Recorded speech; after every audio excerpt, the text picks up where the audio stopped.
जय भीम नमो बुद्धाय साथियों।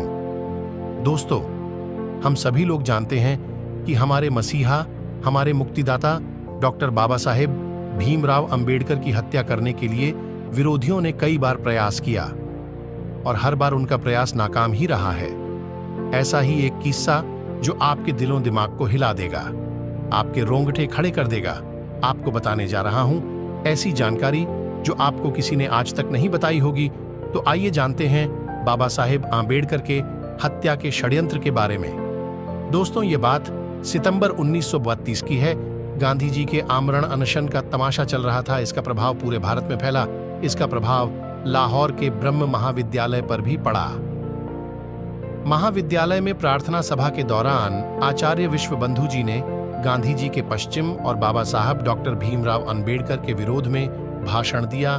इस महार में भाषण का प्रभाव राम सिंह नामक एक विद्यार्थी, जो कि रामदारी शिष्य था, उस पर इतना गहरा प्रभाव पड़ा कि उसने प्रार्थना सभा में ही अपनी तलवार को उठाकर कहा कि आमरण अनशन के दौरान अगर गांधी जी मर गए तो गांधी जी की चिता जलने से पहले मैं अपनी इस तलवार से डॉक्टर आंबेडकर के टुकड़े टुकड़े कर दूंगा। उसकी इस अज्ञानता और मूर्खता भरी बात पर कुछ विद्यार्थियों ने खूब तालियां बजाई और उसके गले में फूलों के हार भी डाले।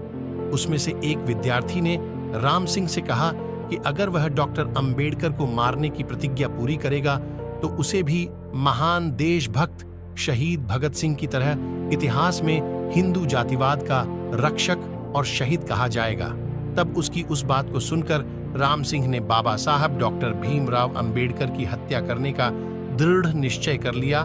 बाबा साहेब के समीप रहे शंकरानंद शास्त्री और अन्य समझदार विद्यार्थियों ने उसे बहुत समझाने का प्रयत्न किया, पर वह नहीं माना।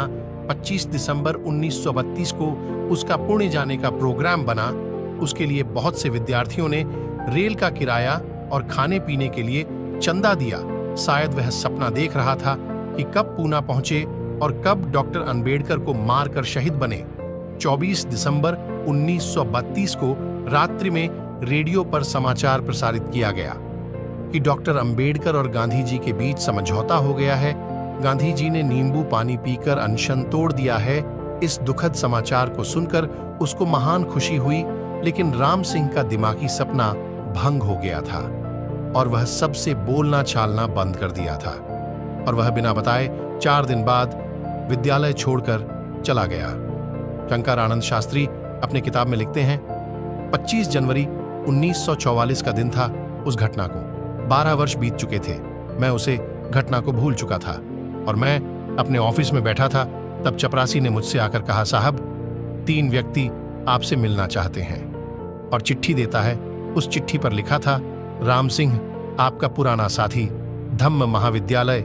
उसका नाम पढ़ते ही मैं उठकर बाहर गया और तीनों का स्वागत करके उनको अंदर लाया। राम सिंह ने मुझे अपनी दास्तान बताई और कहा 22 सितंबर 1932 के दिन उसने बाबा साहब को मारने की प्रतिज्ञा की थी। वह मेरी सबसे बड़ी और सबसे भारी भूल थी। मैं बहुत बड़ा अनर्थ करने जा रहा था।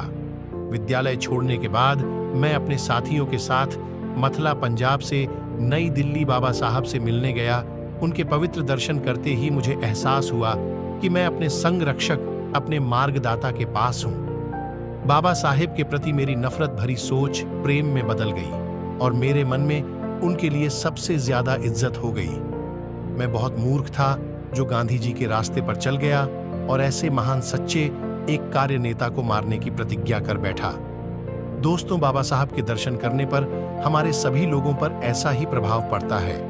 यदि कोई निष्ठापूर्वक बाबा साहब को सच्चे मन से याद करें तो उसका स्वाभिमान बढ़ जाता है। दोस्तों, आज भी गांधीवाद के चक्रव्यूह के कारण हमारे बीच में बहुत से राम सिंह जैसे व्यक्ति हैं जो इधर उधर भटकते रहते हैं। यही नहीं, वे बाबा साहब की निंदा और आलोचना करके अपनी रोजी रोटी भी चलाते हैं, लेकिन उसका श्रेय बाबा साहब को कभी नहीं देते हैं। तो दोस्तों, आपको ये जानकारी कैसी लगी हमें कमेंट करके जरूर बताएं, और अगर आपको बाबा साहब से जुड़ी सभी छोटी बड़ी जानकारी चाहिए तो वीडियो को लाइक करें, शेयर करें और चैनल को सब्सक्राइब जरूर करें।